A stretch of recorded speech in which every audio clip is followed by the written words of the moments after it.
সাকিব যদি বাংলাদেশি ছবিরে আগে বাড়াইতে চায় পারবে ইচ্ছা করলে।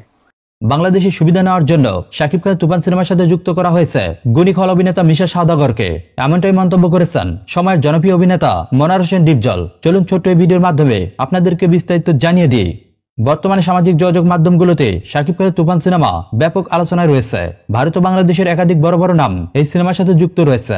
ভারত ও বাংলাদেশের অসংখ্য গুণী অভিনয় শিল্পীরা তুফান সিনেমায় অভিনয় করছেন। আর রায়হান রাফি পরিচালিত তুফান সিনেমাটি হতে যাচ্ছে বাংলা সিনেমার ইতিহাসে সবচেয়ে বড় বাজেটের সিনেমা। আর এই সিনেমার শুরু থেকেই কোনো পর্যায়ে বাংলাদেশি গুণী খল অভিনেতা মিশা সওদাগরের নাম শোনা যায়নি। এই সিনেমার শুটিং শুরু হওয়ার বেশ কয়েকদিন পরই তুফান সিনেমায় মিশা সওদাগরের যুক্ত হওয়ার খবর গণমাধ্যমে চলে আসে। আর এই খবরটি শোনার পর অনেকে বিস্ময় প্রকাশ করেছিলেন, হঠাৎ কেন মিশা সওদাগর তুফান সিনেমায় যুক্ত হলেন। তবে সবশেষ খবর নিয়ে জানা যায়, একটি গুরুত্বপূর্ণ চরিত্রে তুফান সিনেমায় দেখা যাবে বাংলাদেশের গুণী খল অভিনেতা মিশা সওদাগরকে।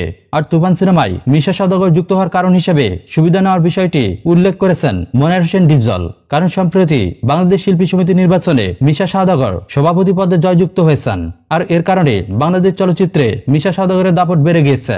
আর শেষ পর্যন্ত শাকিব খানের তুফান সিনেমায় মিশা সওদাগরের যুক্ত হওয়ার কারণ হিসেবে মনার হোসেন ডিপজল বলছেন, পরিচালক রায়হান রাফি বাংলাদেশে তার নিজের তৈরি তুফান সিনেমার জন্য বড় ধরনের সুবিধা নিতেই তিনি কৌশলে শেষ মুহূর্তে এসে এই সিনেমার সাথে মিশা সওদাগরকে যুক্ত করেছেন। আর মিশা সওদাগর তুফান সিনেমায় যুক্ত হওয়ার পর থেকে এই সিনেমার হাইপ আর কয়েক গুণ বেড়ে গিয়েছে। আর বাংলাদেশে এই সিনেমা নিয়ে প্রচারণার জন্য আর কোন রকম রাজনৈতিক বাধার শিকার হবে না। মনোয়ার হোসেন ডিপজল মনে করছেন মিশা সওদাগরের জন্য অনেক ধরনের সুবিধাই পাবে শাকিব খানের তুফান সিনেমা।